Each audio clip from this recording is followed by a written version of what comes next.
What do you think the Bears will give up to go get Micah Parsons? What's your read on this? My initial reaction is always like, these things never happen. There's no way the Dallas Cowboys are parting with an elite defender in an all important position, like one of the most valuable positions there is. It's passers and then pass rushers, right? Like this is an essential position that you need in your roster, and he's one of the best players in the league. I say that, and I have to remind myself that I was at a wedding in the summer when Khalil Mack was traded. So this happens. Big moves happen at important positions more and more now. Quarterbacks get traded. Quarterbacks join different teams, and pass rushers have ended up on different teams than the ones that have drafted them initially. I don't know. It would be multiple first-round picks, right? That's where the conversation has to start.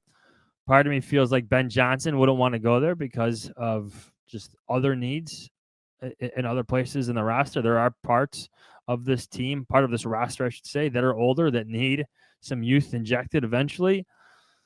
But Micah Parsons is a special player. So, yeah, you entertain such a conversation, but you have to be willing to part with an awful lot to continue such conversations. Yeah, it brings up the question, are the Bears one player away? You'd have to be pretty optimistic as a Bears fan to think that, but that would complete like there's so many comparisons that can be made between 2018 and this year, right?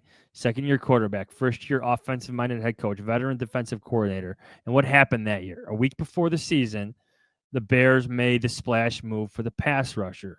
Ryan Pace at that time thought they were close, had his quarterback, had his coach.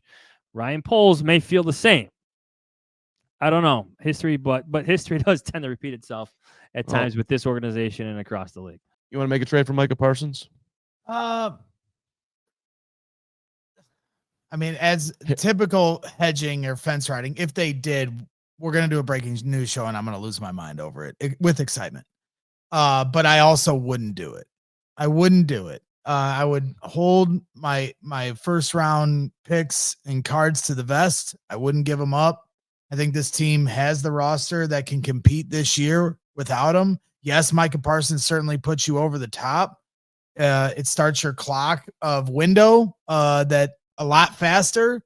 Whereas, you keep reloading with first round picks. You already seen this draft class come in this year and it already looks promising right now. And when they did that in 2018, and I understand the quarterback didn't work out, the head coach didn't work out.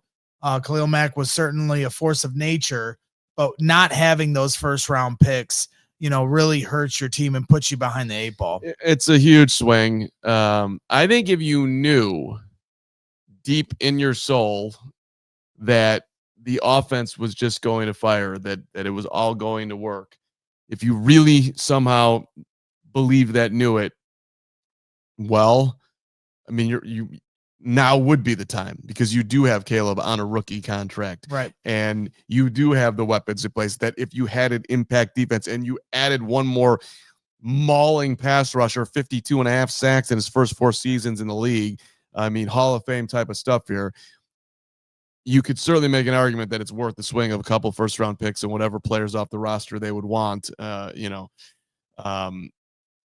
it's.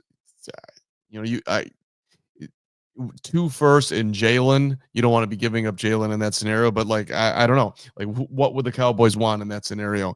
Is it I've seen Cole Kmet's name floated out there. It's it's all craziness that's being bandied about on Twitter. But yes, go ahead. Yeah, just before we get to I know you have some audio stuff, but I certainly find it interesting. The Bears are certainly going to be linked because Ryan Poles has looked at different defensive end options. He's not afraid to make a trade. He brought in Montez Sweat during the trade deadline. He tried to trade for Matthew Judon, who's still available right now, right before the season started last year, and he almost gave up pretty big equity for it. So I certainly will never say never in that consideration, but I also think it wouldn't be advisable. I think that you can continue on, and I think this team's going to be pretty good here the next few years. So as we're taking the temp here to wrap up the show, I would say that's at about 5 degrees likelihood would be my taking the temp. Yeah, like that 5 degrees, 5 degrees, Micah. Yeah, I guess so. Seems pretty cold, maybe a little higher than that. I mean, they're going to be one of the 4 or 5 teams linked because they make the most sense. And so then it comes down to how much do you have to give up? I mean, with Mac, it was multiple first round picks. With the Bears, is it only one first round pick? If it was, then you're inching towards it potentially being worth it, but it probably isn't, like you said. Well, of course, for one first round pick, you're going to trade. I'm saying, yes, there would be more to the package, but it wouldn't include a second first round pick is my point. I see. Like, would it include a player? Because right now their left tackle is out for the season for Dallas. So could you throw in Braxton Jones into this mix? I'm sure that would get it done. A first round pick, Braxton Jones, Rusherr Johnson, and Tyler Scott for Micah. What do you think? You think they do that? Sold. Yeah, there you go. Yeah. I think there's an important element that we're missing here, though, and that is that the Bears just signed Dio Dango to a 3-year, $48 million deal. Him opposite Montez Sweat. Someone's going to have to get off the field if we're going to get Micah Parsons, because we're not trading first and then some to have him be a rotational defensive end. For me, if there's a player that actually makes a little bit more sense to bandy about in a trade offer, it would actually be Montez Sweat. Okay. But I would think you'd want to bookend those two together, and then you would just take Dio's $16 million salary for 2 years and just be like, well, we're overpaying for a rotational piece, but that's just the way that one went because we were able to get Micah. The Dennis Allen guy, it just doesn't seem like the most realistic thing right now. It's not. That's why I put it at 5 degrees, but it is. But it's. If you read what he put out as far as his statement on the Cowboys, it seems very much like he is. If you asked him right now, am I ever going to play in Dallas again? His answer is going to be no. Now it tends to be that they all end up, going back there, but he hates the Cowboys right now. That anger is real.